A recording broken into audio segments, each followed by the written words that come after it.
오늘 말씀은 로마서 14장 13절부터 23절 말씀입니다. 제가 먼저 봉독하도록 하겠습니다. 그런즉 우리가 다시는 서로 비판하지 말고 도리어 부딪힐 것이나 거칠 것을 형제 앞에 두지 아니하도록 주의하라. 내가 주 예수 안에서 알고 확신하노니 무엇이든지 스스로 속된 것이 없으되 다만 속되게 여기는 그 사람에게는 속되니라. 만일 음식으로 말미암아 네 형제가 근심하게 되면 이는 내가 네 사랑으로 행하지 아니함이라. 그리스도께서 대신하여 죽으신 형제를 네 음식으로 망하게 하지 말라. 그러므로 너희의 선한 것이 비방을 받지 않게 하라. 하나님의 나라는 먹는 것과 마시는 것이 아니오 오직 성령 안에 있는 의와 평강과 희락이라. 이로써 그리스도를 섬기는 자는 하나님을 기쁘시게 하며 사람에게도 칭찬을 받느니라. 그러므로 우리가 화평의 일과 서로 덕을 세우는 일을 힘쓰나니 음식으로 말미암아 하나님의 사업을 무너지게 하지 말라. 만물이 다 깨끗하되 거리낌으로 먹는 사람에게는 악한 것이라. 고기도 먹지 아니하고 포도주도 마시지 아니하고 무엇이든지 내 형제로 거리끼게 하는 일을 아니함이 아름다우니라. 내게 있는 믿음을 하나님 앞에서 스스로 가지고 있으라. 자기가 옳다 하는 바로 자기를 정죄하지 아니하는 자는 복이 있도다. 의심하고 먹는 자는 정죄되었나니 이는 믿음을 따라 하지 아니하였기 때문이라. 믿음을 따라 하지 아니하는 것은 다 죄니라. 아멘. 아멘. 저희 아이들은 일란성 쌍둥이에요. 그러니까 외모는 똑같고 이 성격이나 이 기질이 좀 다릅니다. 그래서 아이들이 가끔씩 어떤 좋은 물건이 있고 예쁜 물건이 있으면 그걸 가지고 다투는 경우가 있어요. 그때 중재할 때 굉장히 당혹스럽고 좀 어려울 때가 있습니다. 그래서 제가 생각했던 그 방법 중에는 너가 첫째가 먼저 이것을 이번엔 하고 다음에는 둘째가 할래? 그래서 다음에는 이렇게 바꿔서 좀 해봤거든요. 그래도 안 되더라고요. 왜냐하면 그 아이가 당장에 그것을 가질 수 없다는 것 때문에 화를 내고 중재가 안 되는 것을 보게 돼요. 그럼 이번에는 우리가 가위바위보 게임에서 이기는 사람이 그걸 갖도록 해보자. 그리고 지는 사람은 다음에 이렇게 하고 해보자 했는데요. 자기가 그걸 승복을 하지 않으면, 인정을 하지 않으면요, 그것이 갈등이 해결이 되지 않더라고요. 그때마다 제가 스스로 생각했던 게, 좀 이 둘 중에 한 아이라도 좀 성숙한 아이가 있었으면, 이런 생각, 아쉬운 마음들이 있어요. 그래서 이 아이들이 둘 다 똑같기 때문에 싸우더라고요. 근데 오늘 말씀에 보면 이 로마교 안에 믿음이 강한 자와 연약한 자가 나옵니다. 이 믿음이 강한 자와 연약한 자라는 이 표현은요, 로마서 14장 2절에서 사용하고 있습니다. 어떤 사람은 모든 것을 먹을 만한 믿음이 있고 믿음이 연약한 자는 채소만 먹느니라 그래요. 여기서 믿음이 강한 자는 이방인을 말하고 믿음이 연약한 자는 유대인을 말하는 거예요. 그래서 이 바울은 이 믿음이 강한 자와 연약한 자가 서로 간에 비방하지 말고 비난하지 말고 하지 말라는 말씀입니다. 13절을 같이 한번 읽어볼까요? 시작. 그런즉 우리가 다시는 서로 비판하지 말고 도리어 부딪힐 것이나 거칠 것을 형제 앞에 두지 아니하도록 주의하라. 예, 믿음이 강한 자는 연약한 자를 위해서 서로 간에 비판하지 말고 부딪힐 거나 그리고 거칠 것을 형제 앞에 두지 아니하도록 주의해요. 여기에서 부딪힐 것이나 거칠 것은요, 믿음이 강한 자가 이 믿음이 연약한 자에게 있어서 실족거리를 만들지 말라는 거예요. 어떤 장애물을 넣고 걸림돌을 만들지 말라는 것입니다.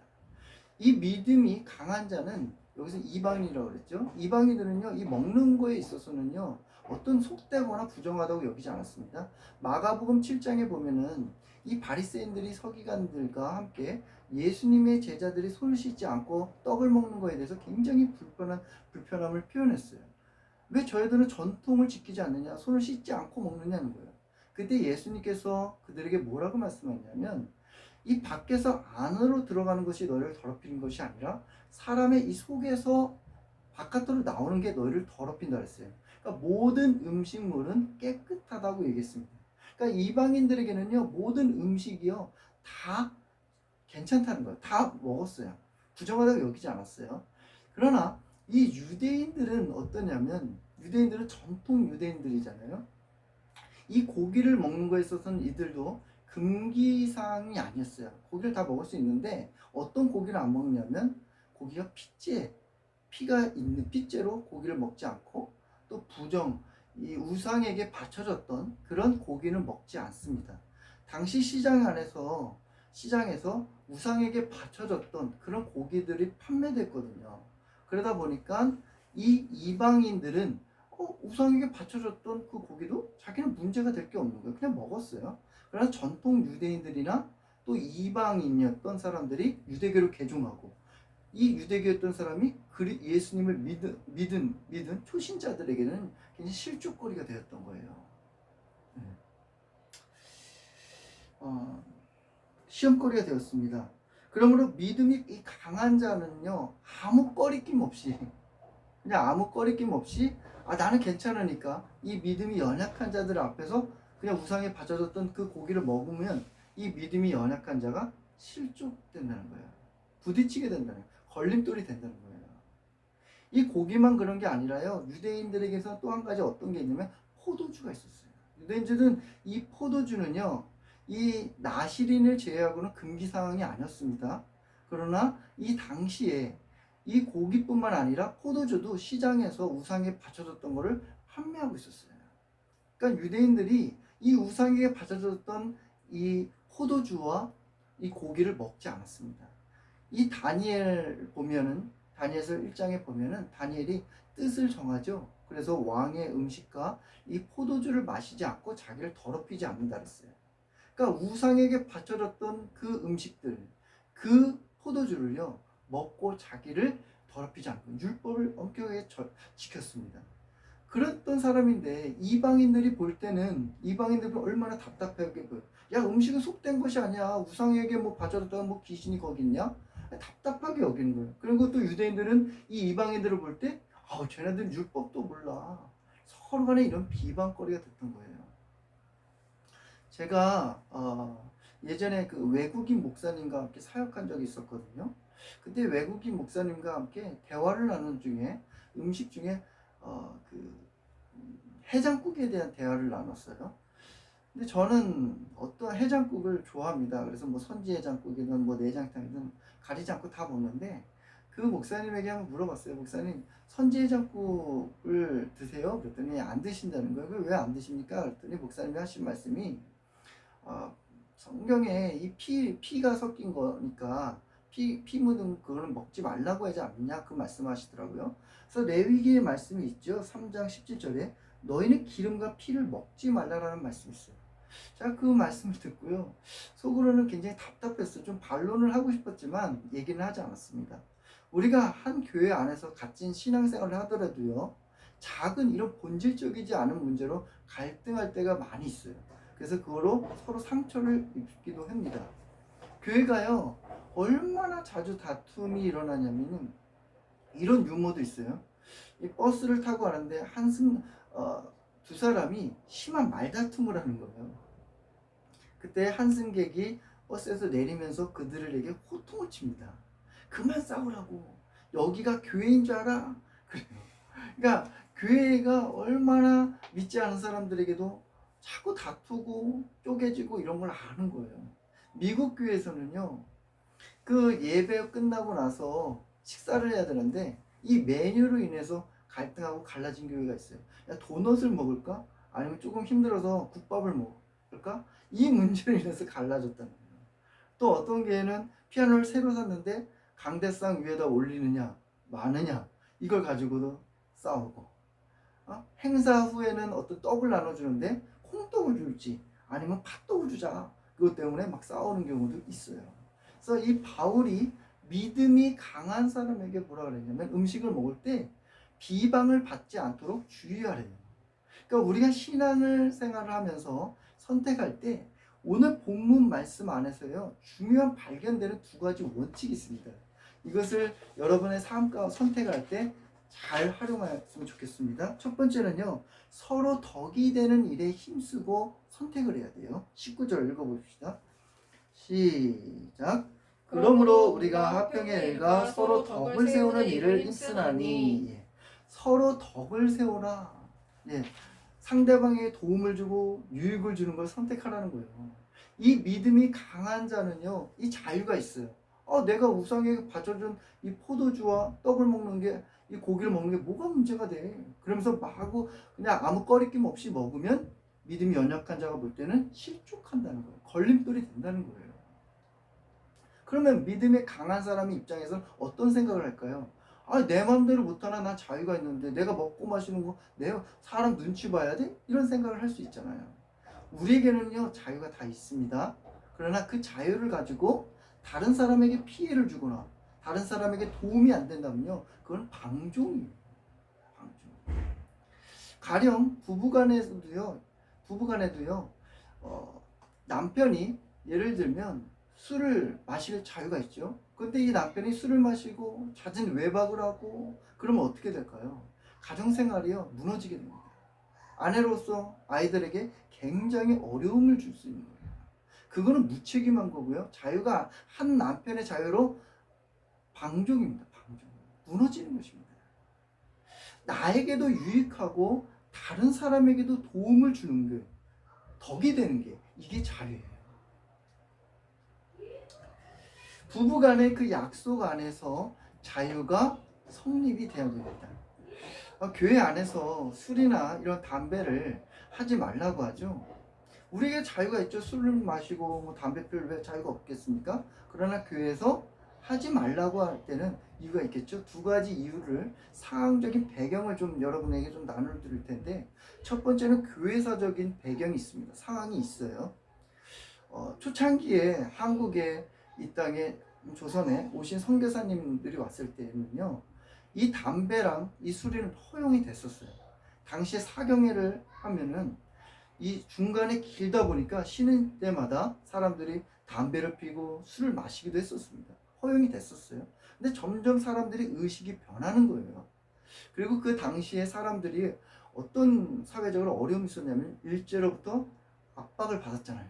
그러다 보니까 젊은이들이 거기서 고통스러우니까 막 술독에 빠지고 담배 피고 도박하면서 막 이랬습니다. 근데 지도자들이 딱 가만 보니까요, 예수님 믿는 사람들도 술 마시고 담배 피고 도박하고 막 이렇게 다른 사람과 막 불륜해요. 이런 것들을 행하니까 빛과 소금의 역할을 감당하지 못한다고 판단한 겁니다.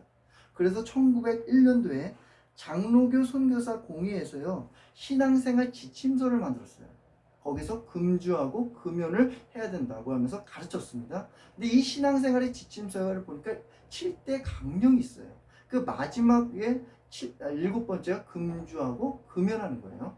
거기 보면은 부모에게 잘해야 되고 일부 다처제를 하면 안 된다 그러고 아주 신앙생활 엄격하게 해야만 세례를 줬던 시대가 있었어요. 그 후에 1914년도에 조선 예수교 장로에서는 담배를 피우는 자에게는 장로를 세우지 말자라는 원칙도 공포했습니다.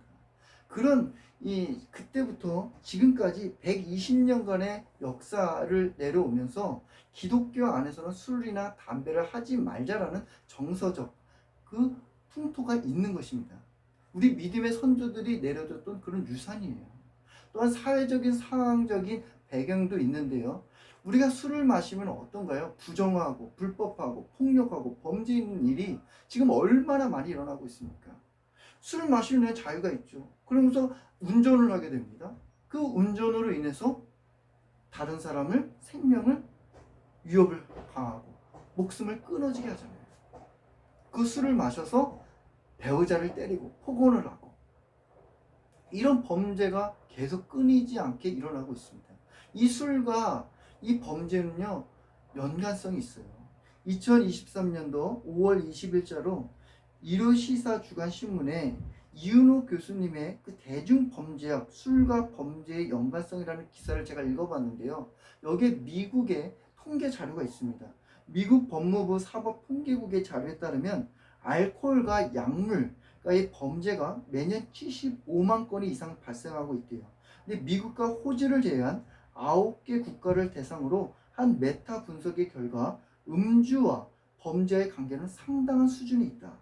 전체 살인 범죄자의 48%가 범행 시 체내에 알코올이 들어있거나 남아있대요.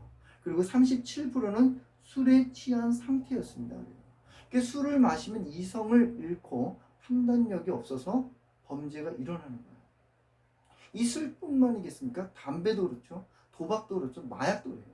요즘에 문신에 대해서도 어떻습니까? 이 젊은 사람들이 자기를 표현하고자 해서 문신을 막 하잖아요.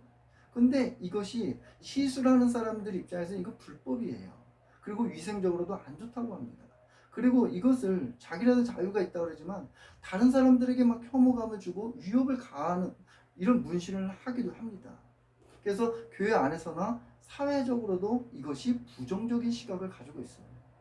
우리에게는 이 자유가 있어요.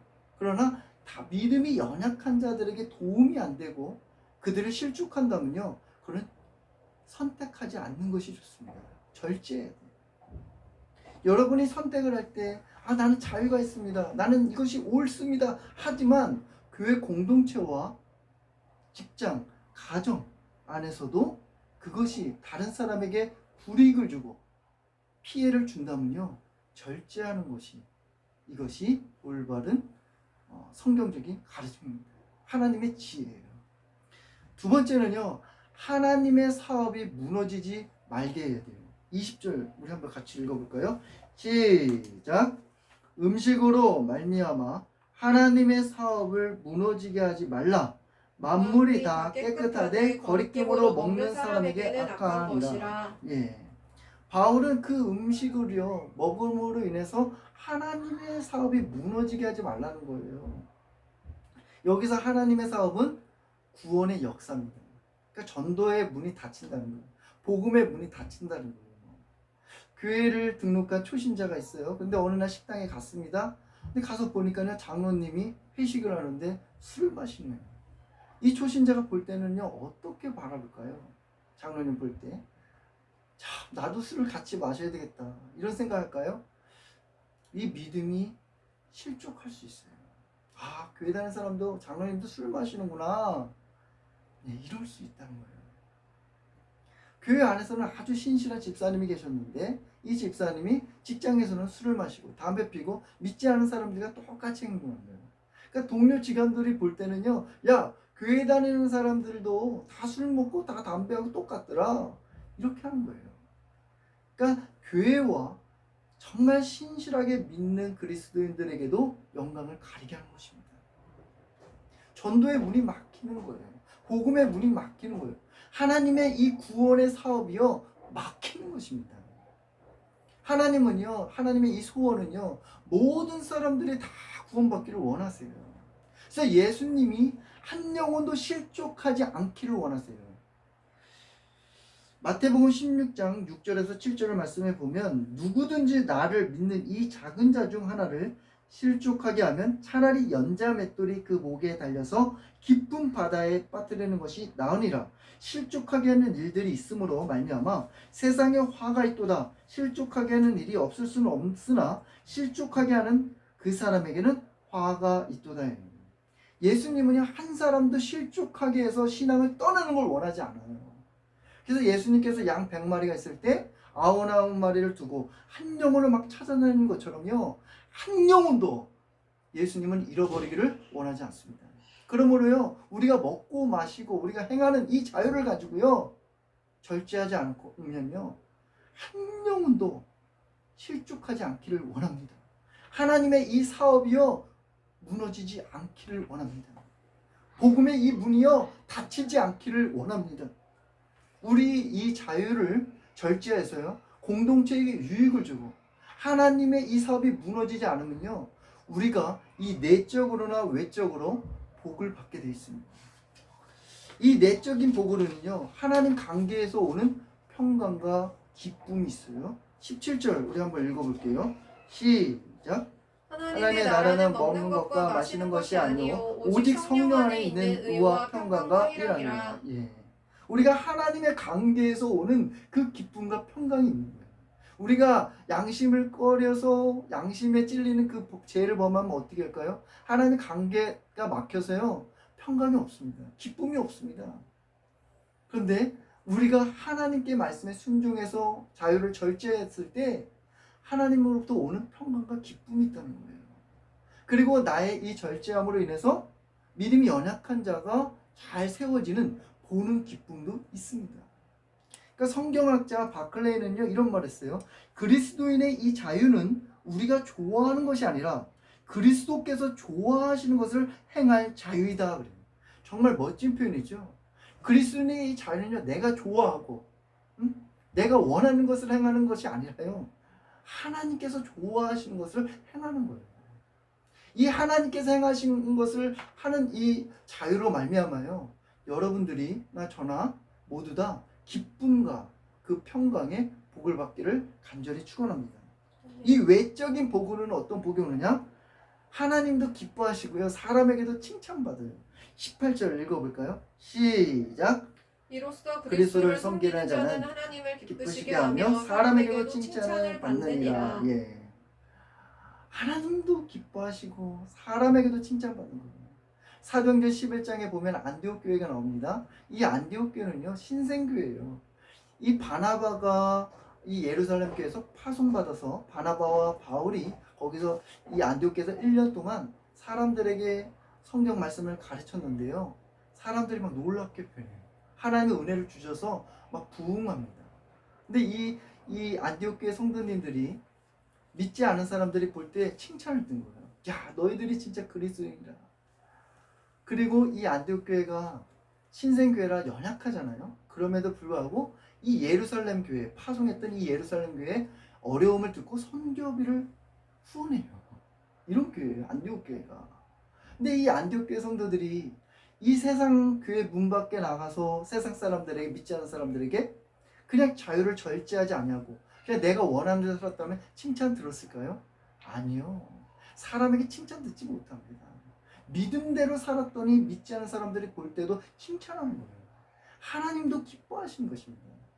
저와 우리 모든 성도님들이요 이 하나님이 좋아하시는 이 자유를 행했어요.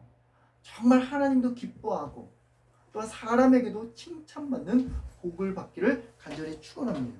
사랑하는 여러분, 믿음이 있는 사람은 절제하는 사람입니다. 성령의 9가지 열매 중에 절제가 있죠. 믿음이 내가 강하다 이런 사람들은 믿음이 연약한 자 앞에 있을 때 이 자유를요 절제하기를 원합니다. 잠깐 즐기는 그 쾌락 때문에 하나님이 주신 이 기쁨을 쌍값에 팔아넘기는 그런 부끄러운 일을 안 했으면 좋겠어요. 그리고 연약한 자를 비난하고 정죄하지 마십시오. 또한 반대로 이 믿음이 연약한 자들은요 막 양심에 찔려요. 의심돼요. 확신이 없어요. 그런데 믿음이 강한 사람처럼 행동하려고도 또 따라가지 마십시오. 서로 비난하기보다는 서로 존중하고 배려하는 우리 신실한 주의 성도님들이 되기를 간절히 축원합니다. 우리 이 시간에 같이 함께 기도하겠습니다. 주여 한번 하고 기도하겠습니다. 주여, 하나님 아버지 하나님여 감사합니다. 하나님 아버지 하나님 우리에게는 하나님이 주시는 자유함이 있습니다. 하나님 이 자유를 하나님 아버지 하나님여 이 공동체의 유익이 되고 또한 상대방에게 하나님 도움을 주는 하나님 아버지 하나님여 그런 것들을 선택을 하고 또한 하나님 아버지 정말 하나님 기뻐하시는 뜻을 하나님의 사업이 무너지지 않고 하나님 전도의 문이 닫히지 않도록 우리 이 절제를 하여 하나님이 예수 믿는 사람 전도하는데 구원을 아버지 하나님 시키는데 우리 이 자유를 사용할 수 있도록 인도하여 주시옵소서. 하나님 아버지 우리가 어리석고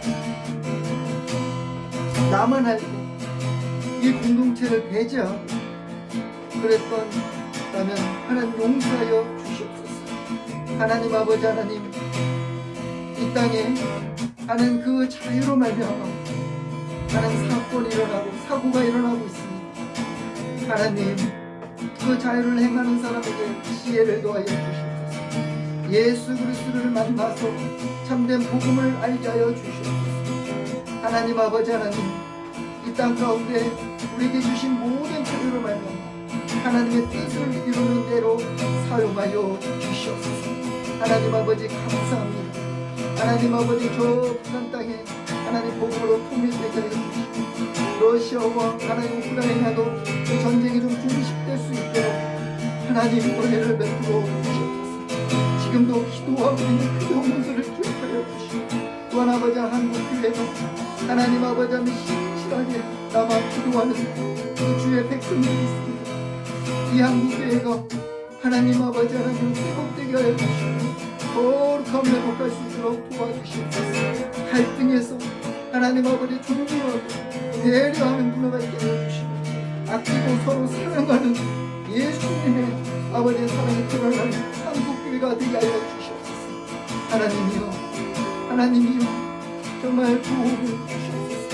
은혜를 베풀어 주시옵소서. 하나님 아버지 하나님이여 병들고 하나님 삶의 고난의 무게에 짓눌려 있는 자들을 기억하여 주시고 그 하나님 아버지 무거운 짐들을 주님께서 내려놓고 예수 그리스도 안에서 은혜와 평강을 받고 힘을 누릴 수 있도록 인도하여 주시옵소서. 하나님 아버지 하나님이여 아버지 주여 아버지 하나님 제사슬에서 끊을 수 없어서 아버지 고통에 신음하는 영혼들을 불쌍히 여겨주시고 예수 그리스도께서 그 제사슬을 나사렛 예수님의 이름으로 풀어져서 아버지 모두가 그 진리 안에서의 자유함을 누리며 살아갈 수 있도록 인도하여 주시옵소서. 하나님 아버지 하나님이여 우리에게 있는 이 지적인 교만으로 다른 사람들을 아버지 정죄하는 데 사용하지 않게 해주시옵소서. 사람을 살리고 하나님 교회를 살리고 공동체를 살리는 대로 우리의 지식과 아버지를 사용하여 주시옵소서. 하나님 우리의 혀를 다스려 주시고 우리의 생각과 마음을 기억하여 주셨습니다. 아버지 우리에게 아버지 거룩한 삶의 예배자로 사용하여 주시옵소서. 이제는 우리 주 예수 그리스도의 은혜와 하나님의 크신 사랑과 성령님의 감동과 감화와 교통하심이 오늘 말씀을 듣고 믿음으로 살아가려고 하는 우리 형제 자매들 머리 위에 성령님이 함께하기를 영원히 함께하기를 간절히 축원하옵나이다. 아멘.